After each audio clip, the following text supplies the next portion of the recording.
Selamat malam semuanya. Sampai bertemu kembali pada saat-saat mau menjelang Idul Fitri.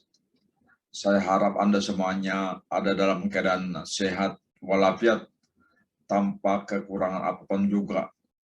Walaupun kita tahu bersama bahwa pada saat ini COVID-19 pandemik ini masih saja tidak mau diam, malahan ada terjadi berbagai mutasi sehingga terbentuk varian baru, misalnya yang terjadi di Britain, terjadi di South Africa, dan terjadi pula di Brazil. Semuanya ini berdampak kepada dunia global. Sebagai contoh, apa yang terjadi di Jepang, varian yang ada di Jepang itu dibawa oleh pelancong dari Brazil, dan yang dari Britain ini juga sudah menyebar entah kemana. Namun di Indonesia dimungkinkan sudah ada beberapa varian baru yang ditemukan di negeri kita ini. Oleh karena itu, sebelum saya lanjutkan diskusi ini, saya mengajak Anda semuanya ikut berpartisipasi untuk melawan si COVID-19 ini dengan cara kita selalu tetap menjaga agar kita sehat dan mengikuti protokol kesehatan yang dianjurkan oleh pemerintah, yaitu mengikuti protokol 5M. Sekali lagi saya mengajak Anda semuanya, terutama generasi muda yang mumpuni, penerus bangsa ini, agar cepat lenyap dari negeri tercinta ini, malahan dari dunia ini, karena masalah ini adalah masalah pandemik. Paling tidak mereka kita coba bersahabat agar mereka tidur nyenyak dululah untuk beberapa saat. Kalau mereka nanti mau bangkit lagi, tapi kita harapkan kita sudah lebih siap dan tidak ada lagi masalah-masalah yang sangat krusial yang kita harapkan terjadi seperti yang kita alami saat ini. Nah, adapun topik yang saya diskusikan di malam hari ini sudah barang tentu mengenai komunikasi. Komunikasi efektif. Ternyata dari beberapa kali pertemuan kita mengalami atau merasakan alangkah pentingnya komunikasi itu. Terutama dalam keadaan COVID sekarang juga, komunikasi itu sangat penting. Pemerintah menyampaikan sesuatu kepada penduduknya dengan cara yang efektif, profesional, namun kita sebagai penerima terkadang tidak siap untuk menerimanya. Tidak siapnya itu karena berbagai hal. Dengan demikian, komunikasi ini juga berperan penting dalam menyelesaikan beberapa masalah yang terjadi di negeri ini. Gangguan komunikasi ini dapat kita bagi dua, yaitu gangguan eksternal dan yang satu lagi adalah gangguan internal. Gangguan eksternal ini bisa kita perhatikan dengan baik atau kita maknai karena ini menyangkut bagaimana, kapan, dan di mana. Sekali lagi, bagaimana, kapan, dan di mana. Sering suatu komunikasi atau maksud saya komunikasi one to one atau one to many atau di dalam suatu rapat. Jadi kalau misalnya kita siap bagaimana, kapan, dan di mana mengenai komunikasi ini, tentu komunikasi itu akan berjalan dengan baik. Namun keseringan karena ketidaksiapan kita dalam berkomunikasi, khususnya katakan di rapat-rapat, kita tidak siap bagaimana caranya dan kapan dan di mananya ini, sehingga membuat komunikasi itu tidak efektif. Boleh saja misalnya pada saat sekarang ini, dengan majunya teknologi informasi, kita sudah lebih banyak menggunakan WhatsApp. Di WhatsApp bergentayangan berita-berita.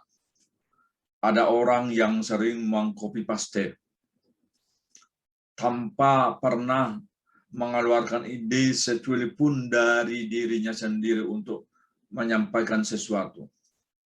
Hanya baca, masukkan ke WhatsApp tanpa screening. Sehingga apa yang terjadi? Sering terjadi miscommunication karena berita yang dimasukkan ke WhatsApp tersebut adalah hoax. Nah, berita-berita seperti ini tidak hanya terjadi pada kelompok katakan yang berpendidikan di semua lapisan. Itu saya alami sendiri karena saya masuk di dalam WhatsApp tertentu. Terkadang miris karena tanpa di-screening sudah masukkan. Tidak ada kompetensi di bidang itu, tidak mengerti men-screeningnya, masukkan. Sehingga komunikasi itu tidak efektif, terdistorsi, dan akhirnya ada namun tiada.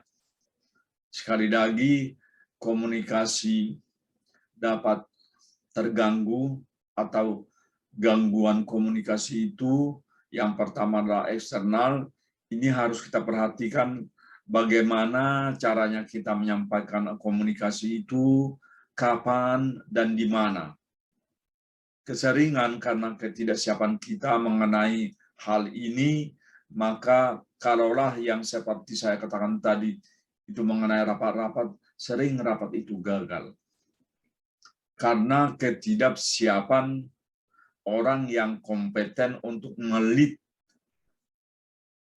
rapat tersebut. Nah, terus mari kita teruskan ke gangguan internal.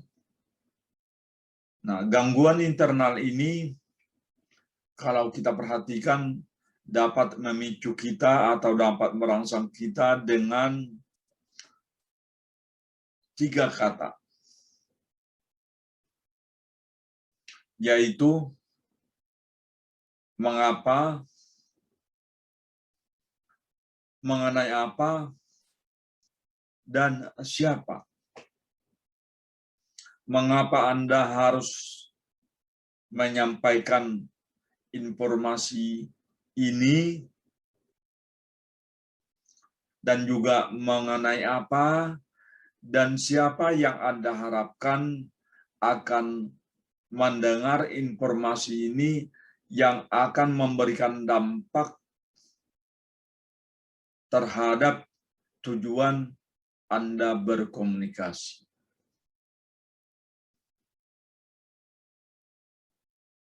Sejujurnya kalau kita diskusikan seperti ini mudah, tapi makin kita sadari bahwa ternyata komunikasi itu it's not semudah yang kita bayangkan. Karena you should remember, beberapa waktu yang lalu saya katakan bahwa Anda harus komit untuk menjadi orang yang baik, orang yang extraordinary, dan orang yang smart. Commit to be something, to be a person that menjadi seseorang komunikator. Nah, mari kita teruskan. Tadi untuk internal itu, mengapa? Why should I deliver this message to someone? And what about? Tentang apa? Kalau tentang apa ini kan belum tentu semua terkait. Anda harus menyeleksi. Dan who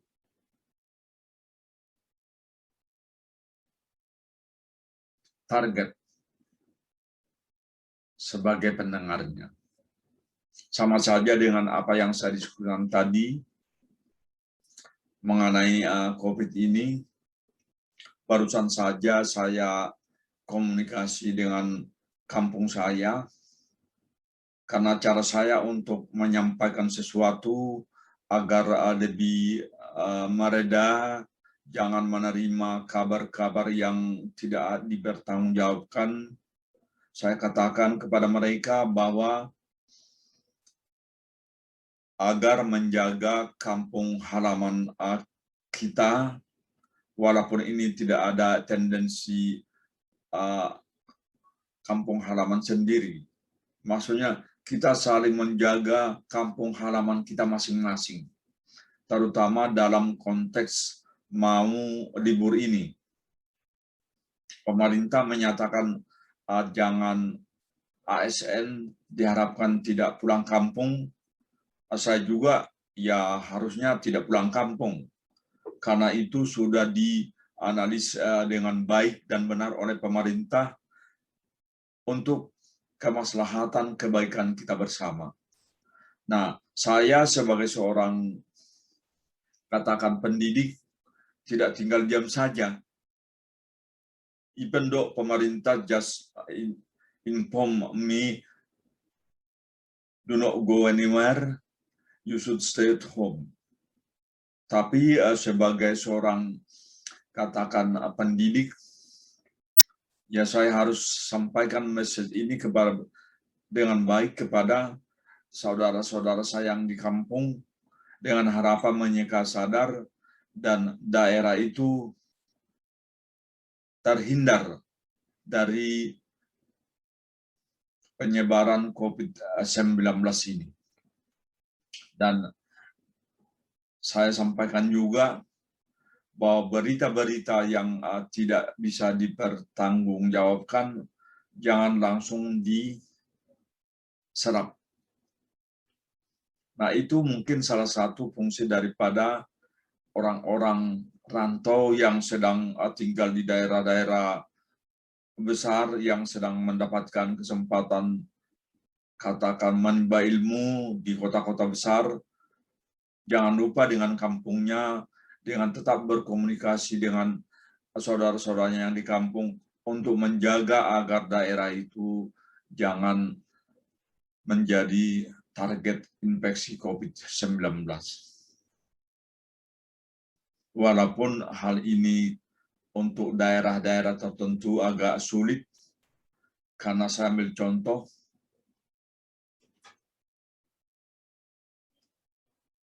di rumah saya ini ada satu orang yang membantu di dalam,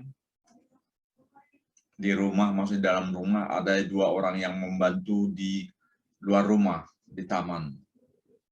Nah, orang yang membantu di dalam rumah ini, kita sudah beritahu bahwa pemerintah mengharapkan mulai tanggal 6, kalau tidak salah sampai 16, semua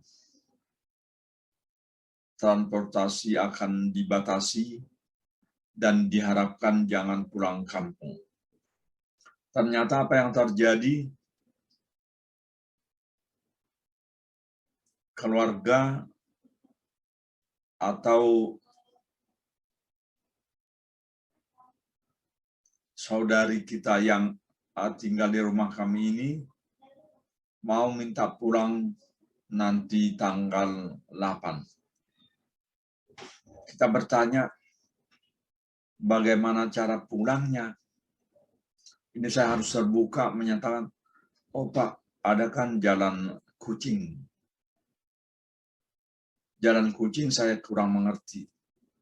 Ada jalan yang tidak biasa dilalui orang dan dimungkinkan nanti akan sampai tujuan. Tahun lalu juga demikian. Jadi, maaf kata, dan sekali lagi maaf, saya sebagai seorang kepala keluarga sulit untuk berbuat karena ini masalah yang sangat mendasar. Alasannya juga dapat diterima. Jadi saya terkadang diam sendiri. Nah, ini balik ke komunikasi, kita sampaikan dengan baik. Namun keputusan tetap pada mereka-mereka. Saya tidak tahu bagaimana caranya mereka pulang, karena menggunakan transportasi biasa tidak akan bisa, tapi katanya ada jalan tikus. Yaitu berdiskusi mengenai komunikasi, pemerintah menyampaikan informasi kepada kita semuanya, semua warga negara Indonesia, namun semua kita juga bertanggung jawab sesuai dengan porsi atau proporsi kita masing-masing. Saya merasa mempunyai tanggung jawab tentang masalah ini karena saya adalah ASN, saya juga pendidik untuk menyampaikan kepada orang-orang yang di sekeliling saya. Namun apa daya, saya mempunyai keterbatasan. Nah, kita masuk lagi ke dalam konteks masalah ini. Masalah yang terjadi dalam hal ini adalah gangguan komunikasi antara saya dengan orang-orang di sekeliling saya. Karena mengapa, mengenai apa, dan siapa. Mengapa ini?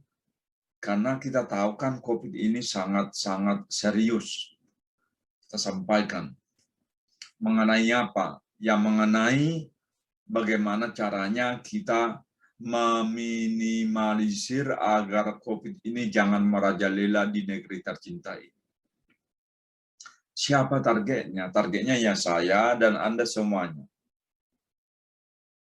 Nah, karena komunikasi ini tidak mungkin sama untuk semua orang, maka walaupun pemerintah tidak menyampaikan kepada kita secara pribadi, namun harusnya sebagai warga negara yang baik, kita bertanggung jawab.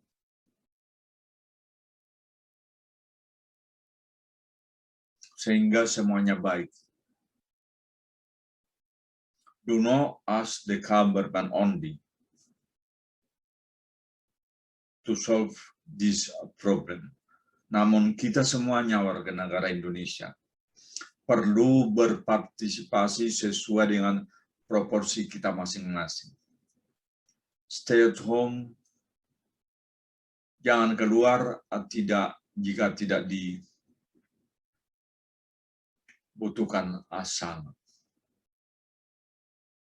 Apapun nanti yang terjadi. Karena tidak ada negara atau tidak ada pemerintah yang tidak menginginkan masyarakatnya aman dan sejahtera. Dan itulah tugas dari pemerintah. Jadi balik kita ke dalam konteks di malam hari ini, gangguan komunikasi ini, tadi saya bilang ada eksternal, ada internal.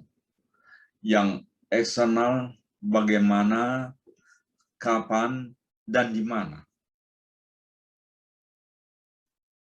Komunikasi ini seperti saya bilang tadi bisa one to one atau one to many, atau dalam rapat.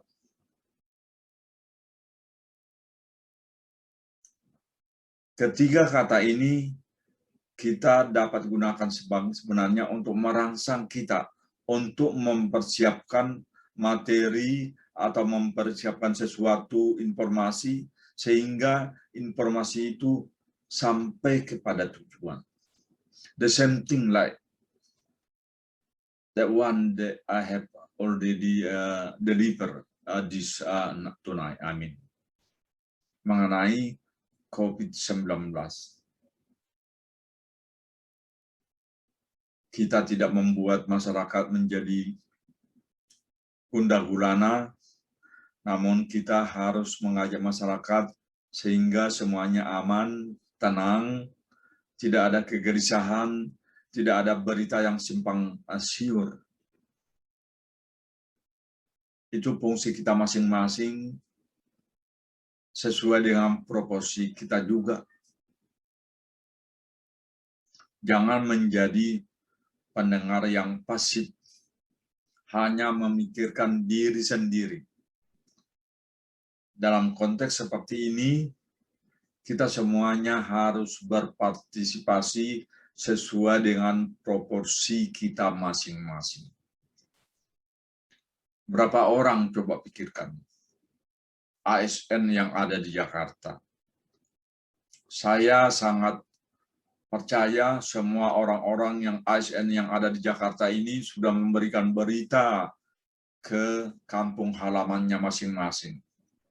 Untuk tetap stay, untuk tahun ini tolong bersabar untuk tidak bertemu, agar COVID-19 ini jangan merajalela kemana-mana. Itu adalah suatu tindakan yang sangat terpuji. Jangan diam, jangan menjadi pendengar yang pasif, tapi jadilah diri Anda menjadi pendengar yang aktif. Sekali lagi, walaupun tidak mungkin one-to-one pemerintah menyampaikan itu kepada Anda. Ini adalah komunikasi massa, komunikasi untuk banyak orang. Jika Anda menyadari sebagai warga negara yang baik, Anda juga dengan saya bertanggung jawab untuk itu. Dan sekali lagi, this is external gangguan. Satu lagi, bagaimana, kapan, dan di mana. Satu lagi, mengenai internal, mengapa, mengenai apa, dan siapa. Ini semua kata-kata, hanya 6 kata, you should remember, right? Tapi ini merangsang Anda sehingga komunikasi itu nanti dapat berjalan dengan baik. Sehingga apa yang diharapkan pemerintah dapat berjalan dengan baik. Jangan menyusahkan kita semuanya. Katakan polisi nanti akan tersebar di mana-mana hanya untuk mengatasi ini semua. Karena apa? Karena terjadinya gangguan komunikasi sehingga beberapa orang dimungkinkan melanggar walaupun dia tahu, tapi melanggar aturan, melanggar anjuran yang disampaikan oleh pemerintah. That's so sad. Jadi di malam hari ini saya sampaikan kepada Anda semua, terutama generasi muda yang hebat-hebat, penerus bangsa, don't forget bahwa semuanya ini ke depan adalah milik Anda. Orang tua akan tua, Andalah pengganti para pemimpin-pemimpin sekarang. Jadi Anda dipersiapkan untuk ini semuanya. Sehingga negeri ini akan menjadi sesuatu negeri yang hebat. Bukan negeri yang tidak hebat. Kita sudah maju, kita bisa melihat dengan mata kita sendiri, tapi kita juga bisa melihat masih banyak hal-hal yang harus dilakukan sehingga negeri ini makin baik dan makin hebat. Selamat malam Anda semua. Sampai di sini dulu komunikasi efektif dengan gangguan komunikasi, yaitu yang kita jelaskan tadi, gangguan eksternal dan internal. Setiap gangguan ini hanya 3 kata you should remember, dan Anda persiapkan sehingga semuanya komunikasi ini dapat berjalan dengan baik dan efektif. Thank you so much. Take care yourself and see you. Bye. Night.